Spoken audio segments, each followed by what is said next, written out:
Hello YouTube, I'm Hellhound, and as you can see, I've pulled a Rob Halford, or a Scott Ian, or a Kerry King, or a Jeff Tate, or a Jack Owen, or a Chris Refair, or a John Notvite, or a Kurt Vanderhoof. I'm just going to spend the rest of the video naming all the bald musicians I can think of. No, I'm just kidding. We're going to do an album review. First, I want to wish a happy birthday to Sean Connery, who I believe turns 86 today. I'm pretty sure that's right. August 25th. Let me double check so I don't have my facts mixed up. He's my favorite Bond actor. He's just incredible. I like him in, pretty much everything he's in. He plays Indiana Jones's dad, or his role in Highlander as well. Yeah, born August 25th. So yeah, he became 86 today. He's really getting up there, but I hope he has a lot of years left. I'm pretty sure he's retired from acting, but I'd love to see him make a cameo in like one of the current Bond films with Daniel Craig. That'd be awesome. But yeah, so happy birthday, Sean Connery. He's definitely one of my heroes. But anyway, we're going to talk about some more of my heroes in this video. And, well, first, brief introduction. Let's begin with a little bit of exposition, for lack of a better word. Last time I talked about Master of Reality by Black Sabbath, and I guaranteed that my next review would be of one of the Dio-fronted Sabbath albums. Well, for variety's sake, and so as to not avoid doing two Sabbath videos in a row, I figured I would instead discuss an album from even earlier in Dio's career, and that would be from the band that most likely gave him his big break and launched his career, Ritchie Blackmore's Rainbow. And sorry, Spider-Man. We're gonna look at what most people consider the band's finest hour, their sophomore album, Rising.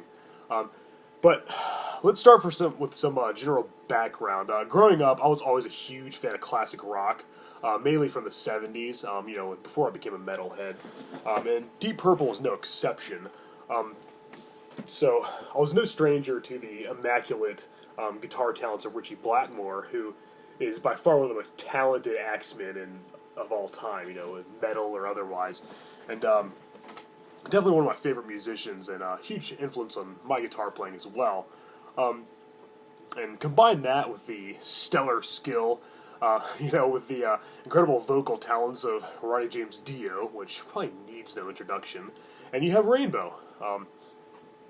Dio, oh yeah, my hero. Second favorite singer next to Rob Halford. Born Ronald James Padavana, Dio had been in several bands throughout the 50s, 60s, and 70s, such as the Vegas Kings, Ronnie and the Redcaps, Ronnie and the Rumblers, the Electric Elves, and so on and so on. He's got quite a lengthy career and musical background, but it was with this time fronting the band Elf that he was discovered by guitarist Ritchie Blackmore, who had recently left Deep Purple and was looking to form a new band. So, thus, all the members of Elf, minus the guitarist, who I think was actually Dio's cousin, joined with Ritchie to form Rainbow, Ritchie Blackmore's Rainbow. They recorded their first album, the eponymous Ritchie Blackmore's Rainbow, and then Ritchie fired every member except Dio, bringing together a new lineup, the one that was behind this magnificent album, Rainbow Rising. Oh yeah, we got a great record here. Here we have, obviously, Ronnie James Dio, whose powerful pipes are really what makes this band for me, most of all on vocals. Ritchie Blackmore, obviously, on guitar. The late Jimmy Bain, who left us earlier this year on bass, rest in peace. Cozy Powell, who died back in the late 90s, on drums, rest in peace again. And Tony Carey on keyboards. Keyboards were a huge part of Rainbow's melodic, rhythmic, and musically intricate sound. So yeah, everybody who performed here did an excellent job. But, of course the highlights, at least for me, are Dio and Blackmore. The songwriting partnership consisting of those two musical gods, excuse me, I'm getting over a cold, um, was something that just had to happen. It was meant to be. They were just made for each other. Blackmore's guitar playing and Dio's lyrics and vocals were just fit so well together. I really wish they could have done more, but unfortunately Dio left after the next album when Blackmore wanted to take a band in a more commercial direction. I guess he wanted to, he wanted the lyrics to be about stuff like love affairs and fast cars instead of elves, wizards, fairies, and dragons, and Dio didn't like that. So, he left. But he joined Black Sabbath right after that, so I'm overall glad that he parted ways with Blackmore. It would have been cool to see what they could have accomplished after that. But his stuff with Sabbath is, of course, groundbreaking in every way. Alright, well, on to the songs. Yeah, the music here is really energetic and complex. Without any monotony or repetition whatsoever. Just a phenomenal album, front to back. You can tell it's a huge influence in the power metal subgenre. It opens with Tarot Woman, which, is an outstanding number with some intricate keyboard melodies, courtesy of Mr. Carey, and, of course, Dio's awesome voice shining ever so bright. Run of the Wolf is another great track that features some more memorable Richie Blackmore riffs. But then it gets even more epic with Starstruck, which I think might actually be about a stalkerish female fan, though. But nonetheless, it kind of reminds me of Lady Evil from Black Sabbath, which Dio also sang. Lady Starstruck, she's none but bad luck. Yeah, yeah. Sorry. Excuse me. But yeah, he was such an amazing writer, almost poet-like, but love his lyrics. Next we have the hard-rocking Do You Close Your Eyes, which almost seems like it belongs on a different album, but I'm nonetheless glad that it was included here.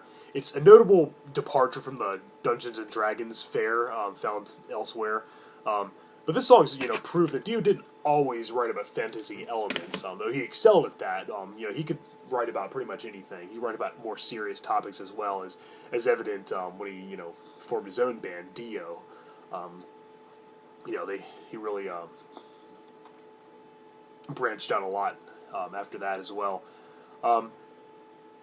But he didn't always write about fantasy, and his words never got too indulgent or superfluous, with his writing. I've heard some people say that his lyrics are corny and cheesy, but I highly disagree. I think the sword and sorcery themes fit perfectly with his voice. He was just born to sing about this stuff, and I like songs that tell a story. Tell a kind of a depict an epic journey. A quest, if you will. I like that stuff. I think it's really friggin' metal. But yeah, the next two songs make up for the fact that this album only has 6 tracks. So with their longer runtime, I think it makes up for it. Stargazer is probably my favorite song here. It's so incredibly epic, and Dio's vocals are so powerful and godlike. It definitely moves you. Wow. Yeah, they just blow my mind every time. But yeah, it contains even more captivating lyrics that paint a vivid picture of mysticism. The song tells a story of a wizard forcing slaves to build a tower of stone that he can fly from. God, I love this track. The breakdown might be a little too lengthy, with Cozy Powell's drum solo going on seemingly forever, but I think it fits, and it doesn't detract from, the quality at all. So I'm not complaining at all there. And so then we close with the final track, A Light in the Black, which, features even more exceptional Blackmore riffs, cozy drum beats, and Dio's vocals. Lyrically, I think it depicts the loss of a comrade, pretty sure. All great tunes that I highly recommend you give a listen. You won't regret it. But Rainbow Rising, their second album. And after Dio left on the next album, Long Live Rock and Roll, Blackmore kind of got to have a revolving door light up. It was constantly changing singers and other members. Even when Dio was in the band, the lineup changed an awful lot. It was pretty much different musicians on each album, other than Dio and Blackmore. It's kind of hard to keep up with who was in the band, but he always found talented people. But it was never the same after Dio left. It wasn't nearly as great from the version that he fronted.